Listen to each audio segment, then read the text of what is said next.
It was just an ordinary day in the neighborhood. The sun hung low in the sky, casting a warm golden glow on the streets where kids laughed, bikes zipped by, and the familiar hum of everyday life filled the air. It felt safe, peaceful even, as if nothing could disrupt the harmony. But for one young teen, this was the day everything would change. He had his backpack slung over one shoulder, walking home from basketball practice. His sneakers scraped lightly against the pavement as he mentally went over the plays of the day. His coach's voice still echoed in his mind, "Push harder, stay focused." He had dreams, big ones. College, basketball scholarships, maybe even going pro one day. But right now, it was about getting home before his mom called to ask why he was late. What he didn't know was that someone was watching him. A car idled a few houses down, its engine a quiet purr in the distance. Inside were two people scanning the street, eyes narrowing as they spotted him. From their point of view, he wasn't just a kid walking home, he was someone who fit a description. Meanwhile, he stopped at a convenience store, the one he always went to after practice.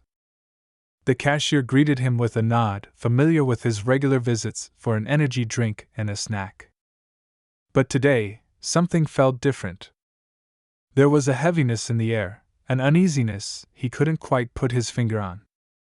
He chalked it up to exhaustion and went about his routine, completely unaware of the storm brewing outside. As he stepped out of the store, the car pulled up. The doors opened, and out stepped two people in plain clothes. Their eyes locked on him, intense and unrelenting. Before he could say anything, they approached quickly, voices firm, asking questions that made his heart race. "Where were you 10 minutes ago? Do you have anything on you we should know about?" Confused, he froze.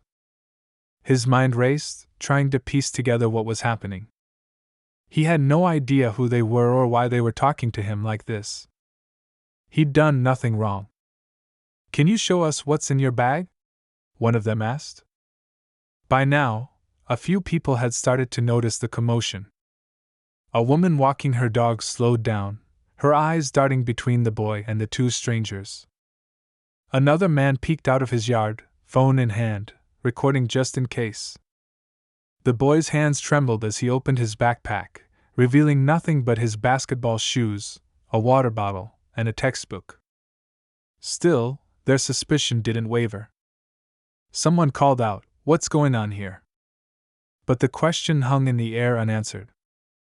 The boy wanted to explain, to defend himself, but the words wouldn't come. Fear had gripped him. He thought about his mom, his friends, and his dreams, all while wondering how this had spiraled so quickly. Then, just as the situation seemed like it couldn't get any worse, a voice rang out from behind them. It was clear, strong, and commanding enough to make everyone stop. "Hey, wait a minute! You've got the wrong person!" Everyone turned to see who had spoken. The boy's heart jumped, a mix of relief and confusion flashing across his face. The stranger stepped forward, holding up a phone with a picture on the screen. What happened next would not only reveal the truth but also change the lives of everyone involved. The stranger who had stepped forward was an older man, his face creased with experience. His clothes were simple jeans and a flannel shirt, but there was an authority in the way he carried himself, something about him that commanded attention without saying a word. The phone he held out displayed a photo of someone, another teenager, but not the one standing there in front of the confused crowd. "Is this the person you're looking for?" the stranger asked, his voice steady. The two plainclothes officers exchanged a glance, their suspicion still visible in their tense posture. "What's this about?" one of them asked, still keeping their eyes fixed on the teen. The man didn't respond immediately.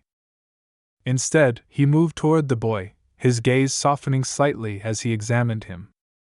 "You're not the one we're after," he muttered under his breath.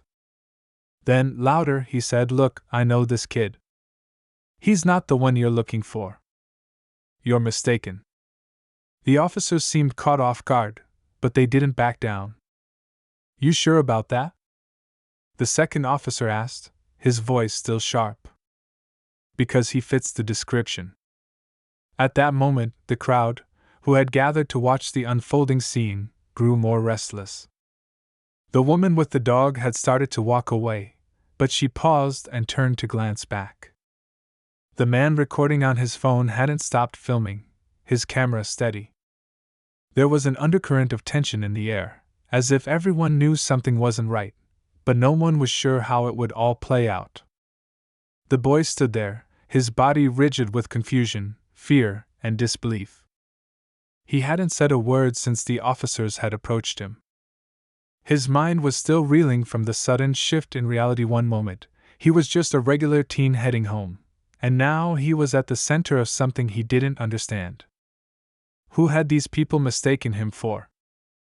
And why were they so convinced he was guilty of something? I'm telling you, this kid's not involved, the older man said again, his voice firm but not hostile. You're wasting your time. The first officer seemed to consider this for a moment, looking from the man to the teen and back again. Finally, after what felt like an eternity, they stepped back. We'll look into it, the officer muttered, though it was clear they were still skeptical. But don't let us catch you causing any trouble. And with that, they turned and walked away, their shoes scraping against the pavement, fading into the distance. The boy exhaled sharply, as if he hadn't realized he was holding his breath. His legs felt weak, like they might give out beneath him. He glanced at the older man, who was now looking at him with a mix of concern and reassurance. Are you okay? The man asked gently. The boy nodded, though his mind was still racing. What? What just happened? He asked, his voice shaky. He felt a lump form in his throat as he tried to process everything. Who were they? The stranger gave a heavy sigh, glancing around at the few people still lingering, staring at them from a distance. They were looking for someone, he said quietly. A criminal. Someone who's been on their radar for a while now. Then why? Why did they think it was me? The boy asked, his voice laced with disbelief. The older man shook his head. I don't know. But you're lucky I was here. At that, the boy looked up, his eyes widening slightly. You know me? The man smiled softly, though it didn't quite reach his eyes. I know you, all right. And I know you're not the one they're after. But this. He paused, glancing around again before lowering his voice. This isn't the first time something like this has happened. The boy blinked. What do you mean? You've seen this before? The older man didn't answer right away. Instead, he looked down at the ground, his jaw tightening, as though weighing something he wasn't sure he should share. Finally, he spoke again, his tone grave. I've seen people like you get swept up in things they have no control over. People who end up mistaken for criminals because they fit a certain profile. A certain image. The boy frowned, still processing the words. You mean because I'm black? The older man looked him in the eye, his expression hardening. Yes. Because you're black. Because they think you look like someone they've been hunting. Because of your age. Your neighborhood. And because of all the stereotypes people hold, whether they realize it or not. The boy felt a chill run down his spine as the weight of the words sank in. He had always known, deep down, that things weren't always fair. That people sometimes saw him as more of a threat than he really was. But hearing it spoken aloud was different. It made everything feel more real, more dangerous. He swallowed hard, trying to keep his emotions in check. So, they just decided to stop me for no reason? To search me? Yeah, the older man said. That's how it goes sometimes. And it's messed up. You didn't do anything wrong, but they don't always care about that. They're looking for a certain kind of person, and you, whether you like it or not, fit that profile. The boy didn't respond immediately. Instead, he stood in silence, the weight of everything crashing down on him. He had always tried to stay out of trouble, always tried to do the right thing. He had dreams, plans, things he wanted to accomplish in life. But today, in this moment, he wasn't just a regular kid. He wasn't just someone heading home after practice. He was a target. The older man's voice cut through his thoughts. You need to be careful. This won't be the last time something like this happens. You need to watch your back. The boy nodded, though his mind was still spinning. What do I do? The older man gave a grim smile. For now, just get home. Talk to your parents. Make sure they know what happened. But don't think this is over. This is just the beginning. The boy's heart pounded in his chest. What do you mean? What's coming? The older man didn't answer right away. Instead, he turned and started to walk away, then paused, looking back over his shoulder. You'll find out soon enough. And when you do, you'll understand just how dangerous this situation really is. With that, he walked off, leaving the boy standing alone in the street, the mystery deepening with every step he took. The boy stood frozen in the middle of the street, watching the man disappear into the distance. His footsteps faded into the hum of the neighborhood, leaving him with 1,000 unanswered questions swirling in his mind. The weight of what had just happened felt too heavy to process all at once. He was just a teenager, walking home, but today, for reasons he couldn't understand, he had become part of something much bigger. He pulled his jacket tighter around himself and started walking home, his mind racing with every step. The cool evening air did little to calm him. He needed to talk to someone, his mom, his friends, maybe even his coach. But what could he say? How could he explain something that felt so unreal, something that had just completely upended his world? As he turned the corner and saw his house in the distance, the familiar comfort of home did little to ease the storm in his chest.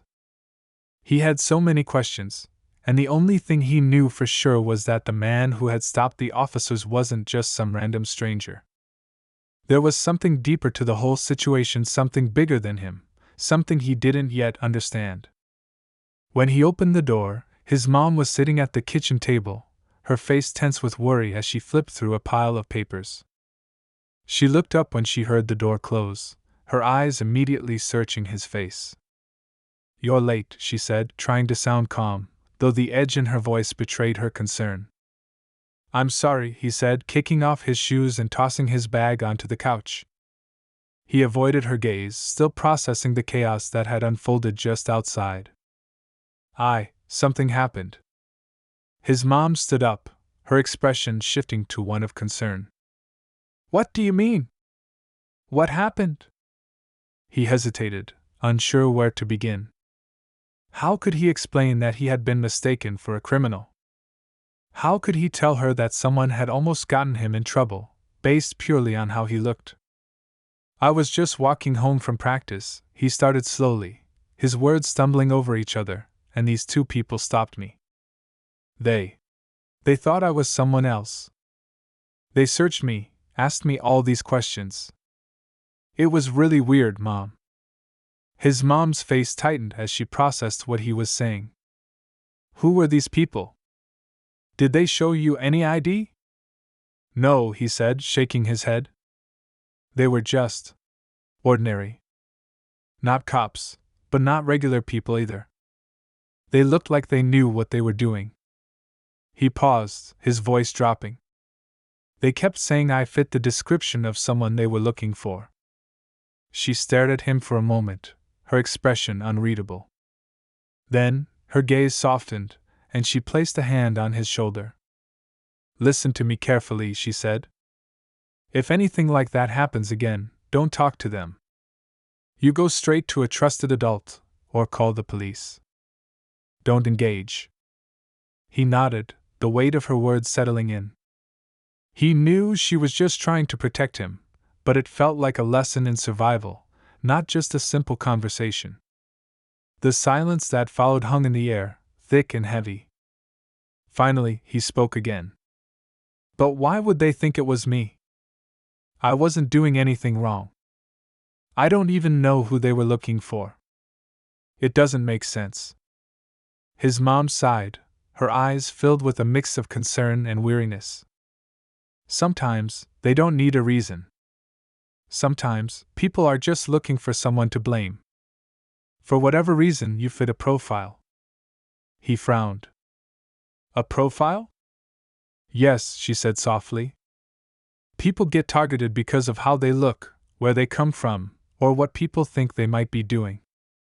It's unfair, and it's wrong, but it happens.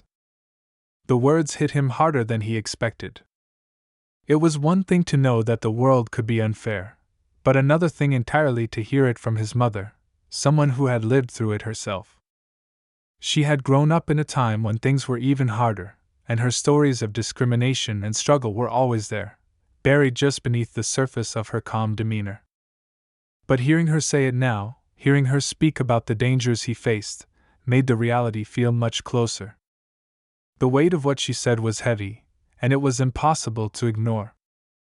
I'm scared, Mom, he whispered, his voice barely audible. I'm scared that I could just get caught up in something I didn't even do. I'm scared that one day, I won't get out of it. His mom pulled him into an embrace, holding him tightly. I know you're scared. I'm scared, too. But you're strong, and you've got people who care about you. We'll figure this out. We'll be smart. He clung to her, the feeling of safety in her arms not enough to erase the fear building up inside him. What had just happened was a glimpse of something much darker, something that threatened to take away the life he had fought so hard to build. The feeling of being trapped, of not knowing who to trust, gnawed at him. But even as he held on to his mom, his thoughts kept drifting back to the man who had stepped in. Why had he helped? What did he know that the boy didn't? There was more to this story, and he had a feeling that the stranger was the key to understanding what was really going on. That night, he tried to sleep, but it was impossible. Every time he closed his eyes, he saw the officer's face, the way they had looked at him like he was guilty of something. The memory of the man's phone, the photo he had shown them, flickered in his mind. Who was he? And why had he come to his rescue? He had to know more. The next day at school, he tried to act normal, tried to focus on his lessons, but everything felt different. His classmates laughed and joked as usual, but the weight of yesterday's events lingered in the back of his mind. He couldn't shake the feeling that something was coming, something bigger than he was prepared for. During lunch, he sat alone, staring out the window, lost in thought. It wasn't until he heard someone clear their throat that he snapped out of his trance. He turned to find his best friend standing behind him, looking concerned. You good? He nodded, forcing a smile. Yeah, just tired. Didn't sleep well last night. His friend didn't seem convinced. You sure? You've been acting off lately. What's going on? The boy hesitated, then decided to share what had happened the day before. His friend listened quietly, his face growing more serious with every word. When he finished, his friend didn't speak for a moment, as if trying to process everything. I don't like this, his friend said finally. You're not the first person something like this has happened to. It's happening more and more, especially around here. The boy's heart skipped a beat. What do you mean? Who else? His friend leaned in closer, lowering his voice. There's been a lot of talk. A lot of rumors about people getting stopped, questioned, even detained.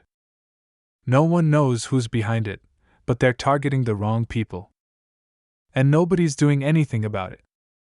The boy felt a chill run down his spine. The idea of being one of many was worse than he had imagined. It wasn't just an isolated event. It was part of something bigger, something far more sinister. He had no idea how deep this went, but one thing was clear, it wasn't over yet. The days that followed felt like an endless loop of tension. The boy couldn't shake the feeling that he was being watched, that something was lurking just out of sight. Everywhere he went, he felt eyes on him, and it made his heart race, even when everything seemed normal. His friends noticed the change in him. He was quieter, more distracted, as though a weight had been placed on his shoulders. His mom, too, could sense his unease, though she didn't know exactly what was going on. One evening, just after dinner, he got a text from his best friend. It was short but loaded with meaning. "Meet me after school tomorrow. I found something." The boy felt a chill run through him. What had his friend found? What could it possibly be? His heart pounded as he stared at the screen. It wasn't like his friend to send cryptic messages. Something had happened, something big, and he could feel the storm closing in. The next day, he barely paid attention in class. Every minute felt like an eternity. His mind kept drifting to the text, to the mystery that was quickly consuming him. He thought about the man who had stepped in to stop the officers, the strange image on the phone screen. He thought about the rumors his friend had whispered in his ear. People had been targeted, but for what? Why now? And most importantly, who was behind it all? After the final bell rang, he rushed out of the classroom, his legs carrying him faster than usual. He didn't want to waste any time. He met his friend outside near the parking lot, where they always met. The boy's heart raced in his chest as he approached, wondering what his friend had uncovered. When they found a quiet spot away from the prying eyes of teachers and students, his friend pulled out a crumpled piece of paper from his backpack. It was covered in scribbles, hastily written notes. He unfolded it, showing it to the boy, and his friend's voice dropped to a whisper. "I don't know if this makes sense, but look at this." The paper was a collection of names that were all too familiar. He recognized several, including his own. His best friend's name was there too. But it wasn't just random names, there were locations, addresses, and dates next to them. The boy's stomach dropped as he scanned the paper, the knot in his chest tightening with each new detail. "These are people who've been stopped," his friend said, his voice shaky. "People who've been targeted, like you. And look at this." He pointed to a section of the paper where the names were circled. The boy leaned in closer, his breath catching in his throat. "What is this? Why is my name on here?" His friend looked up at him, his eyes wide with concern. "Because we're being watched. And not just by the police or random strangers. There's someone else involved in this. Someone with a plan. And it's bigger than we thought. They've been tracking people, targeting them for something. But what?" The boy's mind was spinning. There were so many unanswered questions, but now, with his name on that list, the situation felt more dangerous than ever. What was the connection between all these people? Why was he being targeted? Why were others people he didn't even know being watched too? Suddenly, his phone buzzed in his pocket, and he jumped. He pulled it out to see a message from an unknown number. It was short, but the words hit him like a punch. "You're not safe. They're coming for you." He froze, the air around him thick with fear. His hands trembled as he showed the message to his friend, who paled at the sight of it. "What does that mean? Who is this?" his friend asked, his voice barely above a whisper. "I don't know," the boy replied, his throat dry. "But it feels like we're in way over our heads. Something is happening, and I don't know who to trust anymore." The two of them stood in silence for a long moment, the weight of the message sinking in. The boy felt his pulse racing, his every instinct telling him to run, to get as far away as possible. But where would he go? Who would he turn to for help? That night, he couldn't sleep again. The darkness of his room seemed to close in on him, and every sound outside felt like a potential threat. He thought about the stranger from the other day, the man who had intervened with the officers. He had tried to warn him, but how could he have known? He had been just a bystander, someone who'd happened to be there. Or had he? The boy lay awake, staring at the ceiling, trying to piece everything together. Who was this mysterious person who had stepped in? Why had he helped? And who else was involved in all of this?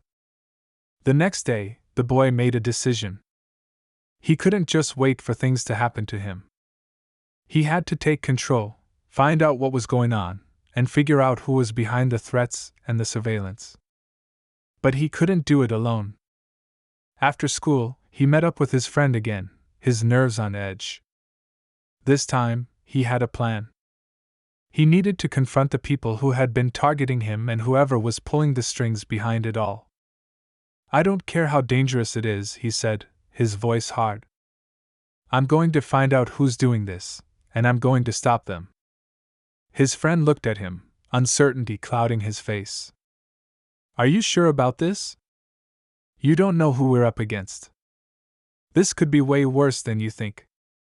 The boy met his gaze, his eyes steely with determination. "I don't care. We've got to do something." The tension was thick in the air, each passing moment feeling like it might be their last chance to take action before everything spiraled out of control.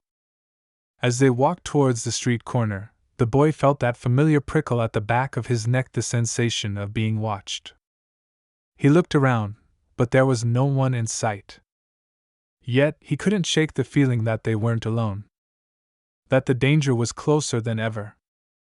The world seemed to hold its breath, and the boy knew, deep down, that whatever happened next would change everything. The mystery was closing in, the tension mounting with every step. And there was no turning back. As they made their way toward the street corner, the boy felt the hairs on the back of his neck rise again, a creeping sensation of being watched. He instinctively glanced around, his heart thudding in his chest. The street was eerily quiet, almost too quiet. It was like the world had stopped, holding its breath, waiting for something to happen. "Did you hear that?" his friend whispered, his voice tight with unease. The boy stopped dead in his tracks. He hadn't heard anything, but the way his friend was looking around made him uneasy. They stood there for a moment, frozen, eyes scanning the empty streets. The streetlights flickered, casting long shadows that seemed to stretch farther than they should. "I don't see anything," the boy finally said, trying to shake off the feeling. "It's probably nothing." But deep down, he wasn't so sure. The air felt thick, charged with tension. They had just come to a crossroads, not just in their journey to uncover the truth but in their lives. Whatever was waiting for them, whatever they were walking toward, it wasn't going to be easy to face. As they took another step forward, a car suddenly screeched to a halt in front of them. The sound sent a shock through the boy's system, his breath catching in his throat. The car's headlights blazed in their eyes, making it hard to see anything beyond the blinding light. The figure inside the car was barely visible, but the unmistakable silhouette of a man was clear. The boy's heart raced. He knew something was wrong. This wasn't a coincidence. Whoever was behind this, whatever was behind it, had found them. The door to the car opened with a creak, and the figure stepped out slowly, his movements deliberate. The boy's legs went numb, as if the world had suddenly become a trap. His eyes locked on the man, and for a moment, time seemed to stretch, the seconds dragging on, thick with anticipation. "Don't move," the man's voice was calm, but there was an edge to it that sent chills through the boy's spine. It wasn't an order, it was a warning. Before the boy could react, the man continued, his voice low but carrying a sense of authority that made his blood run cold. "You've been a problem. And now, it's time to make sure you're not a problem anymore." The boy's heart pounded in his chest, his mind racing for an escape, a way out. He glanced at his friend, whose face was ashen with fear, but there was nowhere to run. This wasn't a random encounter. This wasn't just some stranger. Whoever this man was, he knew exactly who they were and what they were trying to uncover. The man stepped closer, his eyes locking onto the boy's. "I'm sure you've already figured out that you're being watched," the man continued, his voice carrying a hint of amusement. "But I'm afraid the game is bigger than you think." The boy stood still, his stomach turning. The words felt like a heavy weight settling over him. This wasn't just about him anymore. It was bigger than he could have ever imagined. He was tangled in something far more dangerous than a simple mistake, something darker that stretched beyond the surface of what he had known. The man's expression hardened as he took another step forward. "You've been poking around, asking the wrong questions, getting too close. And now you're going to pay the price." "Who are you?" the boy demanded, his voice shaking but defiant. His legs felt like jelly, but he couldn't let fear take over. He needed answers. The man smiled, a cruel twist of his lips that made the boy's skin crawl. "You don't need to know that. All you need to know is that your curiosity has a cost. And I'm here to collect." Before the boy could react, his friend grabbed his arm, pulling him back. "We need to get out of here, now," his friend hissed under his breath, his voice full of panic. But it was too late. The man's eyes narrowed as he raised his hand. There was a subtle motion, and suddenly, the boy felt a pressure against his chest, like an invisible force pushing him backward. He stumbled, falling to the ground with a thud, the air knocked out of his lungs. The man wasn't alone. As the boy struggled to catch his breath, he saw two more figures emerging from the shadows of the car. They moved with precision, almost mechanical, as if they had done this 100 times before. The boy's mind raced, his pulse thundering in his ears. Who were these people? What did they want? "You think this is over, don't you?" the man said, his voice now a low growl. "You think you've been clever, digging around. But you've only scratched the surface. And you're not getting out of this." The boy's thoughts were a blur. There was no escape. There was nowhere to run. They were trapped, cornered by a group who knew far more than he ever could have guessed. His mind spun with questions, with possibilities. Who were these people? What were they after? What had he gotten himself into? Then, just as the man took another step forward, his phone buzzed in his pocket. The sudden sound cut through the tension like a knife. He pulled the phone out, barely able to focus as his trembling hands fumbled with the screen. The message was brief, but it sent a jolt of recognition through him. "Don't trust anyone. They're all part of it." His breath caught in his throat as he looked up, his mind reeling. Who had sent that message? Was it someone trying to help him? Or was it another trap, part of the web of confusion and danger he had found himself entangled in? The man in front of him noticed the phone, his eyes flashing with irritation. "Enough distractions," he snapped. And in that moment, everything seemed to happen at once. The world around the boy seemed to shift, as though time itself was stretching out, drawing him closer to something inevitable. He didn't have time to think. His body moved on instinct, adrenaline flooding his veins, but he knew deep down that whatever came next would be the turning point. This wasn't just about getting away anymore. This was about surviving, uncovering the truth, and finding out who was behind the conspiracy that was closing in on him. The stakes had never been higher, and there was no turning back. Just as the figures took a step forward, everything seemed to freeze, the air thick with the tension of what was about to happen. And in that moment, the boy knew that whatever happened next would change everything. The man took another step forward, his shadow looming over the boy like a predator closing in on its prey. The boy's heart was racing, each beat thundering in his ears as he scrambled to think. He didn't know how much longer he could keep up this charade of defiance. His legs felt weak, and the pressure on his chest made it hard to breathe. But then, just as the man's hand reached out toward him, everything seemed to stop. A loud crack echoed through the street, followed by the unmistakable sound of a car engine roaring to life. The boy's head snapped toward the sound, his heart skipping a beat. The headlights of a car blazed through the night, cutting through the darkness like a beacon. The man and his associates froze for a split second, distracted by the noise. That was all the boy needed. Before he could even think, he was on his feet, grabbing his friend's arm and pulling him away from the group.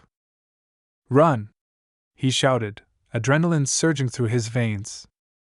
They sprinted toward the car, the sound of footsteps pounding behind them, but they didn't dare look back. The boy's mind was focused entirely on the car ahead, the only hope they had. As they reached the vehicle, the door flew open, and a figure stepped out. It was the man from the other day, the one who had intervened with the police officers. "I told you I'd be back," the man said, his voice calm but firm. "Get in now." Without hesitation, the boy and his friend dove into the car. The engine roared to life, and the vehicle sped off, leaving the three figures behind in the dust. The boy's heart was still racing, but for the first time in what felt like forever, he allowed himself to take a deep breath. They were safe, for now. As the car sped through the streets, the man glanced at them in the rearview mirror. "You're lucky I was nearby," he said. "But you need to understand, this isn't over. You've made a dangerous enemy." The boy's head spun. "Who are you? What's going on? Why are these people after us?" The man's grip tightened on the steering wheel, his jaw set. "I'm someone who knows exactly how far this goes. And you've just stumbled into something much bigger than you realize. These people you've been dealing with, they're part of an organization. And I'm trying to stop them." The boy's mind raced. "An organization? What kind of organization?" The man's eyes narrowed, his voice cold. "The kind that controls more than you could ever imagine. Politics, business, even law enforcement. They've been manipulating things for years, staying hidden in plain sight. And now, they're getting desperate." The car swerved around a corner, the tires screeching as they sped through the darkened streets. "So what does this have to do with us?" the boy asked, his voice shaky.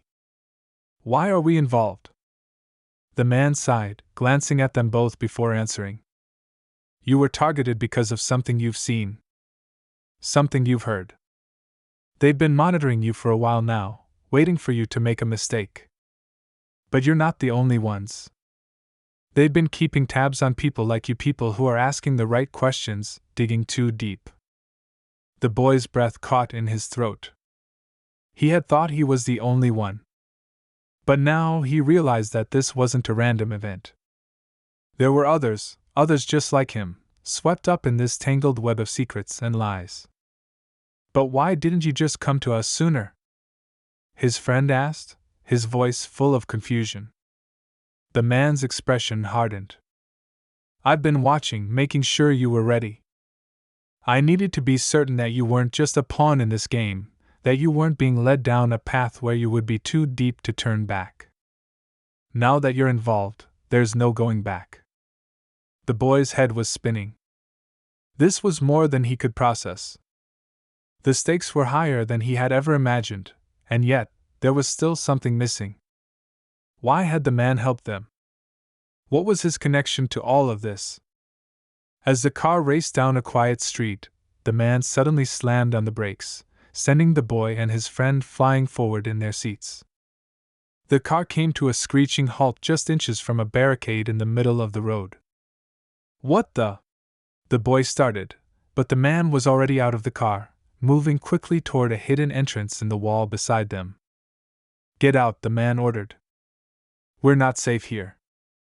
The boy and his friend exchanged a glance, then scrambled out of the car, following the man through a narrow alley. They came to a metal door, which the man unlocked with a key. As they stepped inside, the boy was struck by how cold and sterile the place felt. The walls were bare, the air heavy with the scent of metal and concrete. "This is where it gets complicated," the man said, leading them down a dimly lit hallway.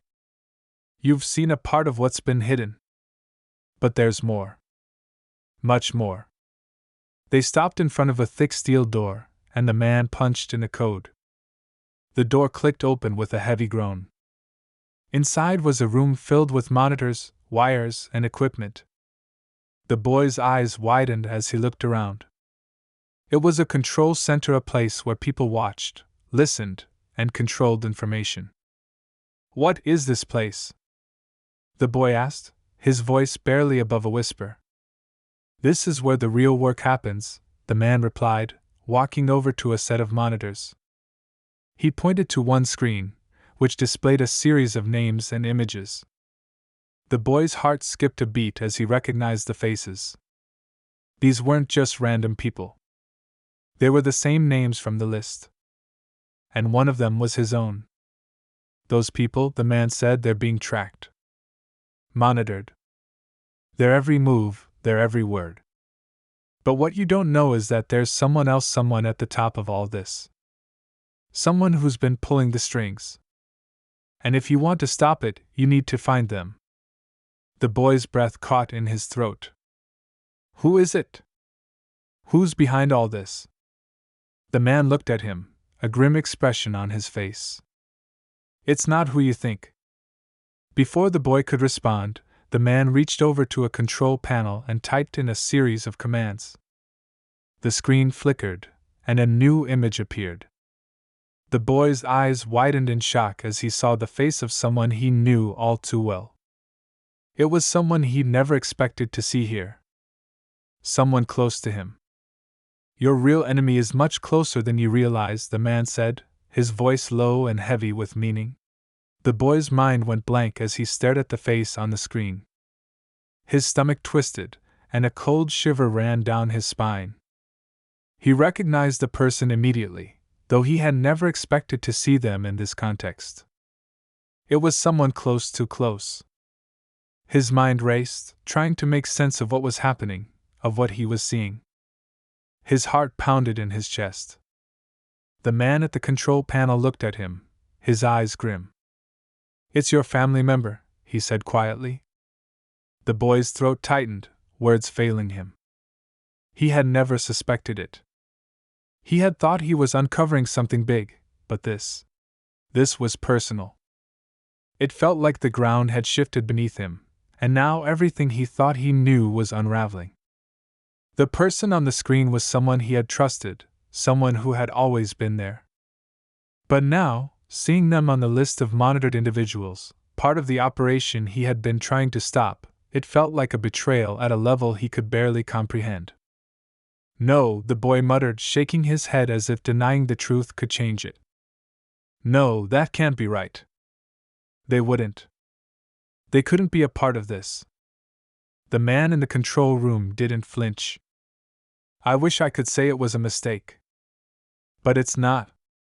This is bigger than just you. This person has been playing both sides. And now, they're deeply involved in the organization you've been fighting against." The boy felt like he was suffocating. He tried to wrap his mind around the words, but nothing made sense. Everything he thought he understood about the situation was suddenly flipped upside down. How could this person be part of the conspiracy? What did that mean for everything they had been through? For everything he had fought for? "Why didn't you tell me sooner?" he asked, his voice hoarse, betraying the panic rising inside him. "If you knew this, why keep it from me?" The man's gaze hardened. "I couldn't. I needed to make sure you were fully involved, that you understood the weight of this situation. And I couldn't risk you backing out when the truth was too close to home. If you knew too soon, you might have done something rash. Something that would have gotten you killed." The boy's chest felt tight. Every part of him wanted to leave, to walk away from it all, but he knew he couldn't. He was in too deep now. There was no walking away. "This isn't just about you anymore," the man continued. "It's about stopping the people pulling the strings, the ones behind the operation. And you're right to be upset. But this is bigger than just your family member. They've been part of something much darker. Something that could change everything. The boy's mind was spinning, but he couldn't turn back now. Not when everything was on the line. Not when the truth was staring him in the face. He looked at the man, his resolve solidifying. So what now? What do we do?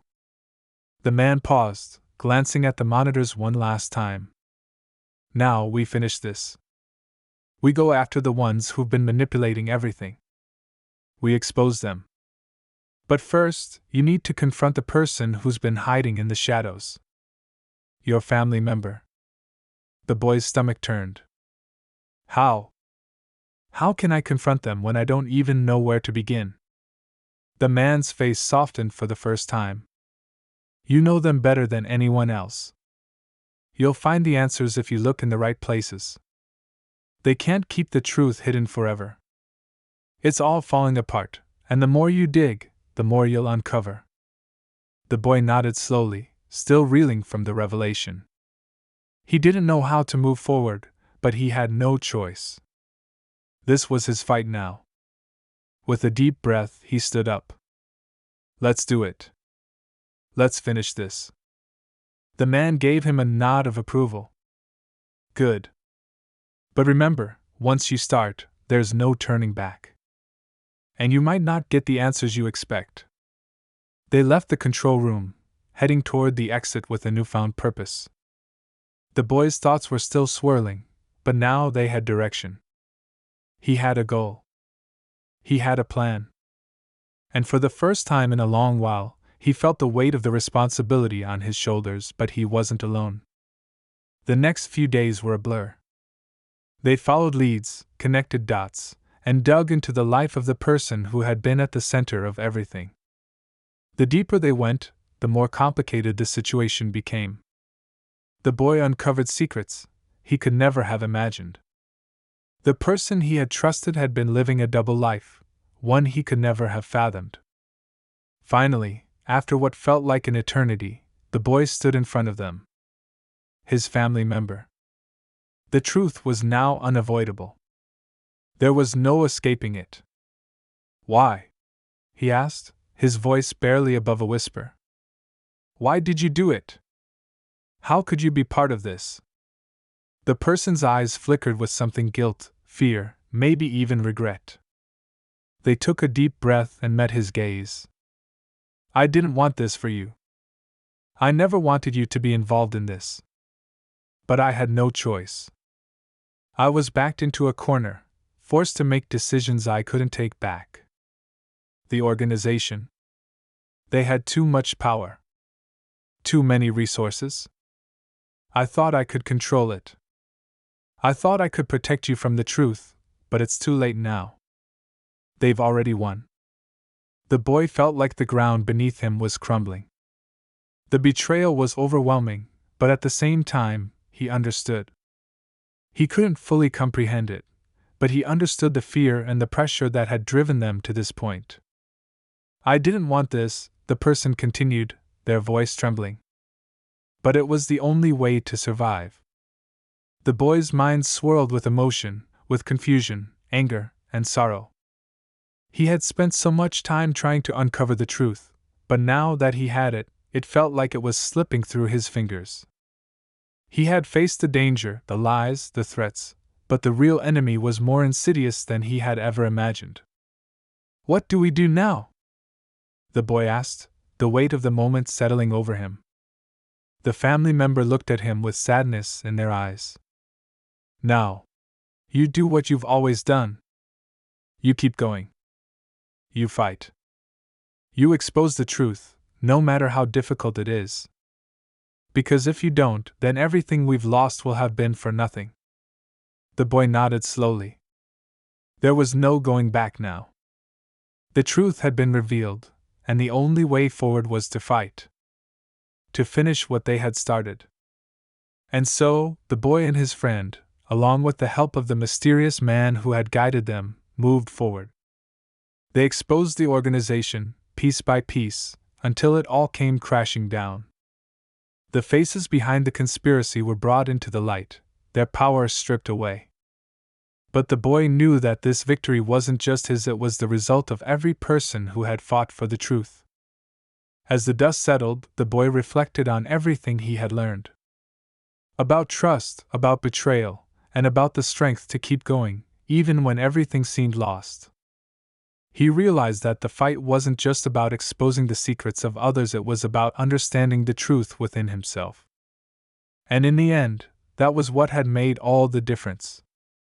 The story was over, but the lessons would stay with him forever. Because sometimes the hardest truths are the ones we need to face in order to move forward. And in that, the boy had found his peace.